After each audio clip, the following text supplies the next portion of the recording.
হরে কৃষ্ণ বন্ধুরা, আপনারা দেখছেন পূর্ণ ব্রহ্মজ্ঞান ইউটিউব চ্যানেল। আমি চন্দন মুখার্জি আপনাদের সঙ্গে। আজকে আমরা যে বিষয় নিয়ে আলোচনা করবো, আশা করি সবাই থাম্বনেল টাইটেল দেখেই বুঝতে পেরে গেছেন আজকের আলোচনার বিষয়টা কি। হ্যাঁ বন্ধুরা, ঠিকই দেখেছেন আপনারা। আজকের আলোচনার বিষয় হলো বৃহস্পতি সিংহ রাশির ঘরে কি ধরনের ফলাফল দিয়ে থাকে বা দিতে পারে। ভিডিওটা ছোট, বিনা স্কিপ করে ধৈর্য সহকারে যারা পুরো দেখবেন তারাই কিন্তু ফুল ইনফরমেশন পাবেন, নচেত কিন্তু নয়। দেখুন, আপনার যে কোনো রাশি লগ্ন হতেই পারে। রাশি লগ্ন সাপেক্ষে বৃহস্পতি যদি সিংহ রাশির ঘরে থাকে, আলাদা আলাদা ব্যক্তির আলাদা আলাদা ফল দেয়, আমি সেটা মানছি।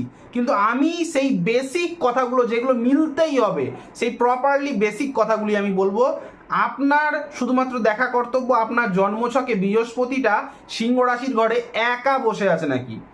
একা থাকা চাই, সঙ্গে কোনো প্ল্যানেট নেই, কারো কোনো দৃষ্টি নেই, তাহলেই ভিডিওতে বলা বেশিরভাগ তথ্য আপনার সাথে মিলে যাবে।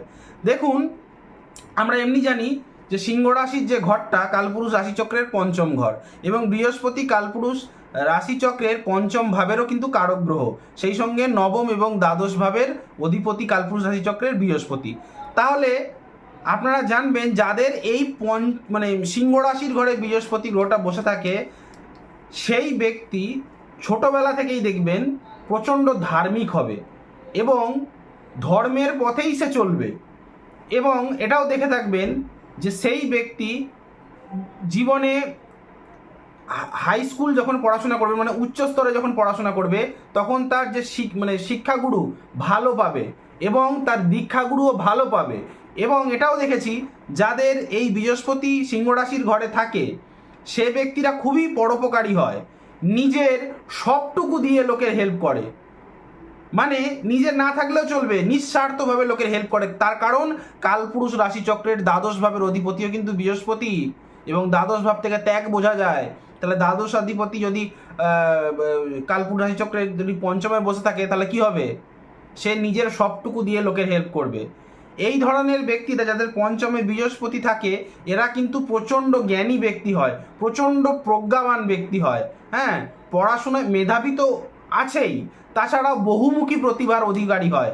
পঞ্চমে যাদের বৃহস্পতি আছে, মিলিয়ে নেবেন, সেই সমস্ত ব্যক্তিটা একটু পেট মোটা হয়। দেখবেন পঞ্চমে মানে কি, আপনি শুধুমাত্র দেখুন আপনার সিংহ রাশির ঘরে বৃহস্পতি বসে রয়েছে, দেখবেন সেই ব্যক্তিদের একটু পেটটা মোটা হয়।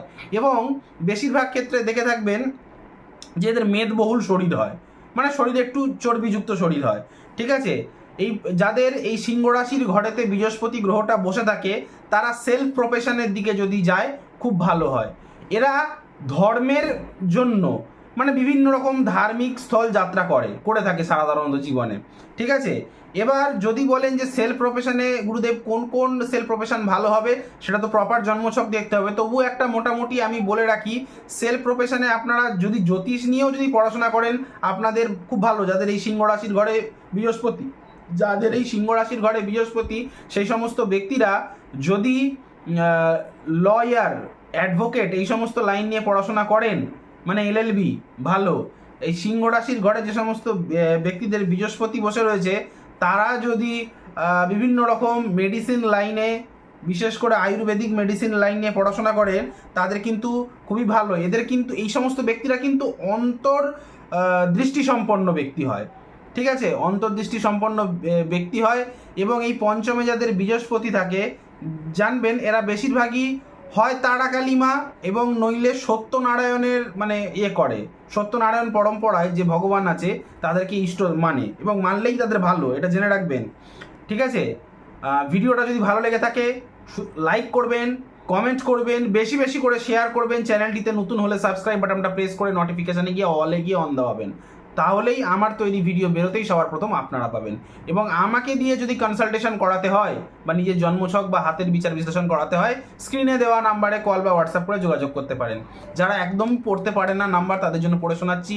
আমার নাম্বারটা হলো 8697429744। আরেকবার বলছি, 8697429744।